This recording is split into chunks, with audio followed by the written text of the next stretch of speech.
আসসালামু আলাইকুম। বাংলাদেশি মমস লাইফস্টাইলে আপনাদের সবাইকে স্বাগত জানাচ্ছি। তো আজকে আমি কি করছি না করছি সবই আপনাদের সঙ্গে শেয়ার করব। তো আমার সাথে থাকুন। তো প্রথমেই কিন্তু আমি ঘুম থেকে উঠেই ফ্রিজ থেকে মাংসটা বের করে নিলাম, আর মাংসটা বের করে একটু পানি দিয়ে ভিজিয়ে আমি চলে আসলাম একটু বারান্দাতে এসে আমি আমার গাছগুলোকে একটু দেখছি।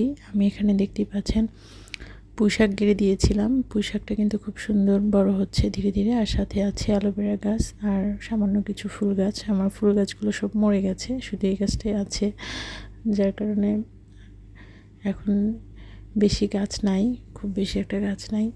এখানে আমি মরিচ গাছও গেড়ে দিয়েছিলাম, মরিচ গাছও হয়েছে।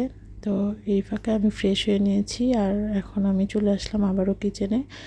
তো এখন আমি মাংসগুলো দেখতে পাচ্ছি যে একদম আইস ছেড়ে গেছে, আর মাংসগুলো আমি খুব ভালোভাবে কেটে নিচ্ছি। আর মাংস কিন্তু এগুলো খাসির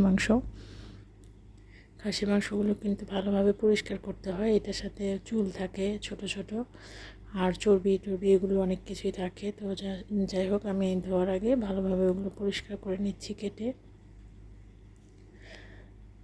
তো মাংসটা কুটে এখন আমি চলে যাব ধোয়ার জন্য। ভালো করে ধুয়ে নিতে হবে। খাসির মাংস কিন্তু অনেক বেশি বারবার ধুয়ে নিতে হয়, না হলে এর সাথে প্রচুর পরিমাণে ছোট চুল থাকে খাসির। তো আমার কাটাগুলো শেষ, এখন ধুতে চলে যাচ্ছি। তো আমি বেশ কয়েকবার প্রথমে ধুয়ে নিয়েছি, এখন দেখতে পাচ্ছেন পানিটাও কিন্তু একদম পরিষ্কার হয়ে গেছে, ধোয়া শেষ। এখন আমি রান্নাটা বসিয়ে দিব। খাসির মাংস রান্না করা কিন্তু অতটাও সহজ না। খাসির মাংস সবাই খুব ভালোভাবে রান্না করতে পারে না। তো আমি খাসির মাংস রান্নার জন্য প্রথমে লবণ, কাঁচামরিচ, লবণ, মরিচের গুঁড়ো, জিরার গুঁড়ো, হলুদ গুঁড়ো, তেজপাতা, দারচিনি, লবঙ্গ, সাদা এলাচ, আদা রসুন বাটা,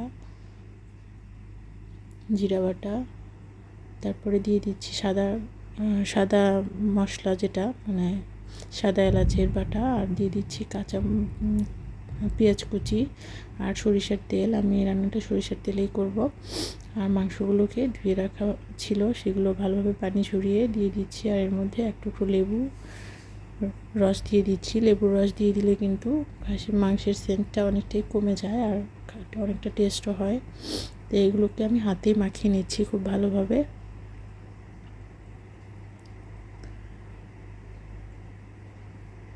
খুব ভালো করে মাখিয়ে নিতে হবে, যেন সবগুলো মাংসের সাথে মশলাগুলো খুব ভালোভাবে মিশে যায়। আর আমি এদিকে চুলাটা জাল অন করে দিচ্ছি, আর রান্নাটা আমি প্রেশার কুকারে করব, এই জন্য প্রেশার কুকারের মধ্যে একদম মাংসগুলো মাখিয়ে নিয়েছি।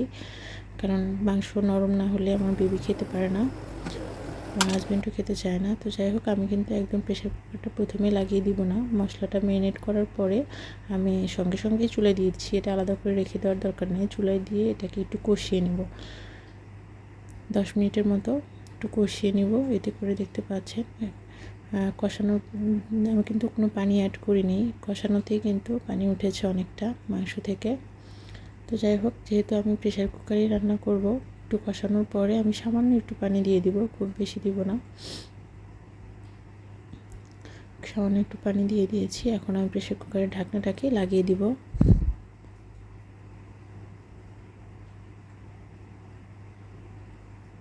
তো যাই হোক, আমি এখানে একটা মশলা তৈরি করে নিচ্ছি, যেটা কিনা খাসির মাংস রান্নার জন্য খুবই জরুরি। তবে আপনারা যে কোনো মাংসতেও রান্না দিতে পারবেন এই মশলাটা। এখানে প্রথমে পেঁয়াজ কুচি দিয়ে দিলাম, আর দিয়ে দিচ্ছি দারচিনি, সাদা এলাচ, লবঙ্গ, তেজপাতা, এগুলো দিয়ে ভালোভাবে বেরেস্তা করে নিই। পেঁয়াজগুলো যখন বেরেস্তার মতো হয়ে যাবে ওই পর্যন্ত ভাজতে থাকবো। আর সাথে দিয়ে দিচ্ছি আস্ত জিরা, তেজপাতাও দিয়ে দিলাম। তো যাই হোক, এটাকে কিন্তু আমাদের উত্তরাঞ্চলে আমরা ভাজনা বাটা বলে থাকি। তো অনেকেই হয়তো বুঝতে পারবেন যে ভাজনা বাটাটা কী। তো এগুলো তেল ঝরিয়ে নিয়ে আমি এগুলোকে চাইলে শিলপাটাতেও বেটে নেওয়া যায়, আর আমি ব্লেন্ড করে নিব। শিলপাটাতে এখন বাটা সম্ভব না, এই জন্য ব্লেন্ড করে নিচ্ছি। তো এর মধ্যে কিন্তু পানি দিয়ে ব্লেন্ড করতে হবে। প্রথমে আমি একটু গুঁড়ো করে নিচ্ছি, যেহেতু মশলাগুলো বেশ মচমচে হয়ে গেছিলো ভাজার জন্য। তো এখন কিন্তু আমি পানি দিয়ে একটা পেস্টের মতো তৈরি করে নিলাম। এদিকে আমার রান্নাটাও হয়ে গেছে। প্রেশার কুকারে আমি 4টা সিটি দিয়ে বন্ধ করে রেখেছিলাম চুলা। আর এটা আপনি যখন ভাপটা শেষ হয়ে গেছে আমি খুলে নিয়ে এখন এর মধ্যে ভাজনা বাটাটা দিয়ে দিচ্ছি। আর ভাজনা বাটাটা যেহেতু সব কিছু ভাজা মশলা, আর আমি এটা ফিল্টারের পানি দিয়ে করেছি, যার কারণে এটা সঙ্গে রান্না শেষ হওয়ার পরে দিলে কিন্তু ফ্লেভারটা বেশি ভালো হয়। তো দেখতেই নিশ্চয়ই বুঝতে পাচ্ছেন যে কতটা লোভনীয় হয়েছে। আর এখন আমি খেয়ে নিচ্ছি।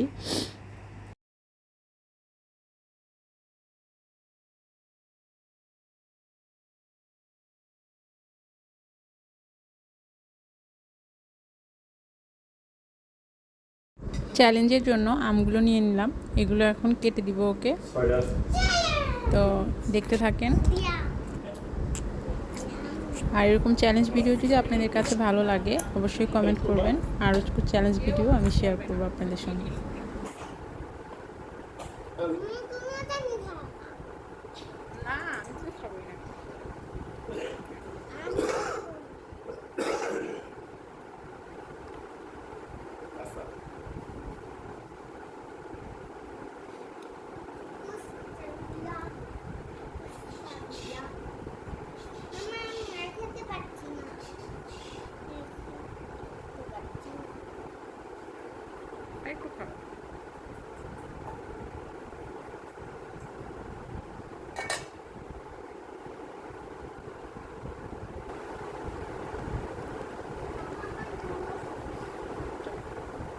এইখানে হচ্ছে ম্যাঙ্গো রাখা আছে, এখানে একটা ম্যাঙ্গো চ্যালেঞ্জ হবে।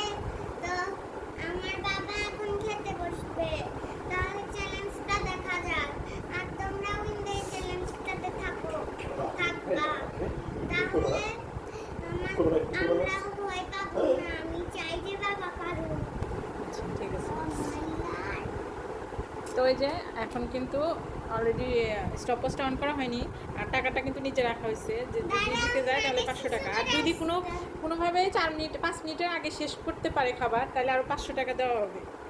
সেটা আমি এখন দেখালাম না, যদি শেষ করে তখন দেওয়া হবে। চাইলে ছুরিটা ইউজ করতে পারবে, ছুরি দিয়ে কেটে কেটে খেতে পারবে। আর স্টপওয়াচ স্টার্ট করো। স্টপওয়াচ কিন্তু স্টার্ট হয়ে গেছে, আপনারা দেখতে পাচ্ছেন। 5 মিনিটের মধ্যে খাওয়া শেষ করতে পারলে তবেই কিন্তু 500 টাকা, তার আগে কিন্তু পাওয়া যাবে না। আল্লাহ, মনে হয় পারবে রে। আরো বেশি দেওয়া উচিত ছিল। কি মনে হচ্ছে আলিশবা? পেরে যাবে মনে হচ্ছে। একটা তো অলরেডি শেষ, এখন 1 মিনিট হয় নাই। আমার কাছে অনেক ভালো লাগছে এটা দেখতে। এই তো কেবল 30 সেকেন্ড, তার মধ্যে 2টা খেয়ে ফেলেছে।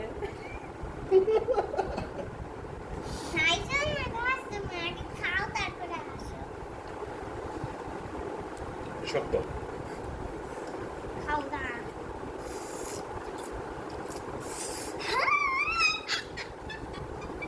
আরিশবা পেরে যাচ্ছে রে, 1 মিনিটের আগে তো দেখো। বাবা পারবে না, পারবে না। তুমি কি চাও, বাবা পারুক নাকি পারুক না? আমি চাইছিলাম পারুক, কিন্তু এখন তো পেরেই যাচ্ছে। হ্যাঁ হ্যাঁ, শেষ তো 1 মিনিটে 2টা শেষ করে ফেলছে। অনেক তাড়াতাড়ি তাহলে তো সুই দেওয়া ঠিক হয় নাই। সুই না দিলে না পারতো না।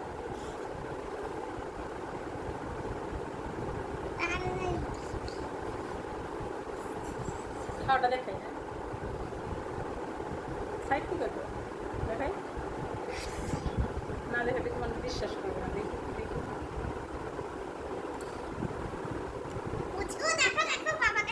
হ্যাঁ হ্যাঁ, 3টা শেষ।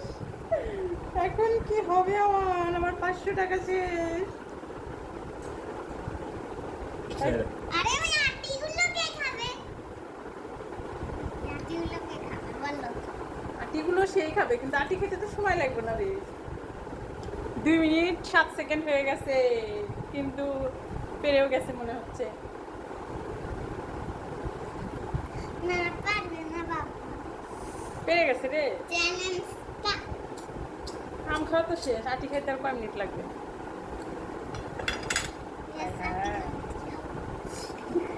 বাবা পারো পারো, তুমি পেরে যাবে। তুমি কি চাচ্ছ মাম্মা? আমি ফেরত পেয়ে যাবো। বাবা তুমি পারো, তাড়াতাড়ি তাড়াতাড়ি বাবা, তাড়াতাড়ি শেষ করো, তোমার কিছু হবে না। শেষ হয়ে গেছে। এইটুক টাকা তোমার। টাইম আসলে খুব বেশি দিয়ে ফেলাম হয়েছে। কেমনটা লাগে বাবা, কাল কেমনটা লাগে তাহলে বোঝো। মাম্মা আমার অর্ধেকটুকু রাজপ্রাসাদ নিয়ে নিছিল। এই টাকা দেখতে পাচ্ছেন 3 মিনিট 23 সেকেন্ড শেষ। 4 মিনিট। আমি তো মনে হচ্ছে আমার 1000 টাকা খরচা যাবে। আমার থাকতে এবারের মতো 500 টাকাই। হ্যাঁ না হায় হায়, আমার 1000 টাকা খরচা গেল। এটা খেতে তো 30 সেকেন্ড লাগবে। আরেকটা আমি বাড়াই দিই। হায় হায়, শেষ করে দিচ্ছে আলিশা। এক হাজার টাকা পাবো। হায় হায়, দেখ স্টপ করে দাও, পজ করে দাও। কি হলো? আমি পেয়ে গেছি। এবার stop, এবার stop। বাবা তুমি কিন্তু পেয়ে গেছো এই টাকাটা। আবার তো জিরো হয়ে গেছে তাহলে। দুই হয়ে গেছে। আচ্ছা কেমন লাগলো আজান? তোমার টাকাটা এখন বাবার হয়ে গেল। ভিডিওটি যাদের কাছে ভালো লেগেছে তারা প্লিজ সাবস্ক্রাইব করে দিবেন, আর ফেসবুক পেজ থেকে হলে পেজটিকে ফলো করে দিবেন।